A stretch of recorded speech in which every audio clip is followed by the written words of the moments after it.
acá está F1, la resultante es un vector igual, pero perpendicular a F1, y bueno, la otra fuerza, y ahí está la otra fuerza. Ahí está, entonces acá tengo F1, acá tengo F2, y acá tengo la resultante.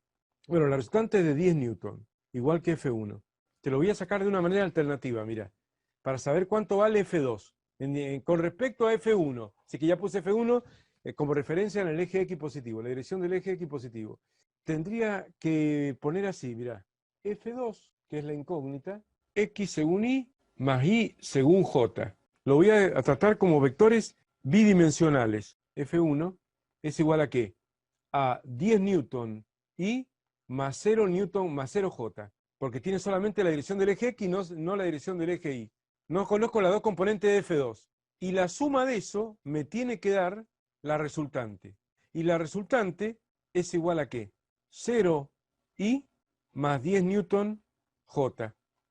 10J positivo, ¿ves que está J positivo según el eje Y? ¿O no? Y 0 en el eje X de la resultante, porque está a 90 grados con el eje X o con la F1.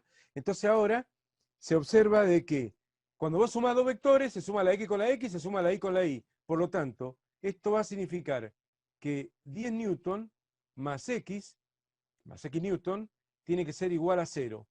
Y por el otro lado, pero ni siquiera es un sistema de dos ecuaciones con dos incógnitas, ¿o no? Pero 0J más IJ, ¿cierto? La J más la J, tiene que dar 10 newton.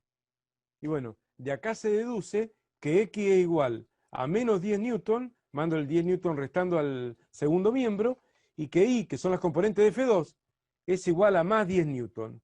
Podemos decir, bueno, X e Y se ve claramente que son las componentes, que son las incógnitas, ¿o no?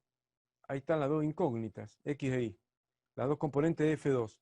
Entonces ahora se puede sacar analíticamente tanto el módulo como el ángulo.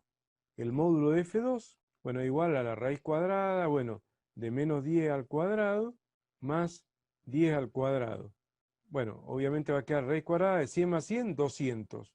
Raíz cuadrada de 200. Ese es el módulo, 14,14 newton. Y el ángulo, que sería el ángulo de la F2, sí, bien digo, el ángulo de F2 con respecto al eje X positivo, que es la F1, ¿o no? Entonces está bien respecto a F1. El ángulo θ sub 2, es el arco tangente de la componente en Y sobre la componente en X de F2. O sea, y eso hay que ver, ¿o no? El arco tangente de la componente en Y, ¿la componente en Y cuánto era? 10 newton. Sobre la componente en X menos 10 newton. θ2 es igual al arco tangente de menos 1. Y eso la calculadora me lo larga como menos 45, el arco tangente de menos 1. Menos 45, pero yo sé que no es menos 45. Sería, a ese valor le tengo que sumar 180 por el famoso problema de... Bueno, y así sale. ¿Te ubicas? Analíticamente. Se le suma 180 porque el arco tangente siempre te da soluciones entre menos 90 y más 90. Y acá estás en el segundo cuadrante. Así se saca. Otra manera, digamos, ¿no? O si no, con el pol de derecho mar. O sea, hacer el pol de la calculadora y listo, ¿no? Shift más acá, apolar, componente en X menos 10, coma separadora de parámetros, shift paréntesis cerrado, componente en Y más 10, y te va a alargar el 14,14 y el 135 de una.